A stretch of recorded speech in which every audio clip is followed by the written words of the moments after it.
આ નારિયેળી માત્ર 3.5 વર્ષની છે. આ એનો પહેલો બંચ હતો કે જેમાં જો 3 ને 2 5 નાળિયેર છે.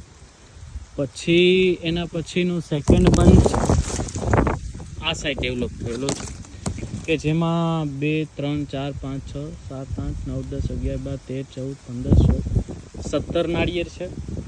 એના પછીનો થર્ડ બંચ કે જેમાં 1 2 3 4 5 6 7 8 9 10 11 12 13 14 15 16 17 18 19 નાળિયેર છે. પછી એના પછી આખો જે એક સાયકલ છે અહીંયા, એના પછી છે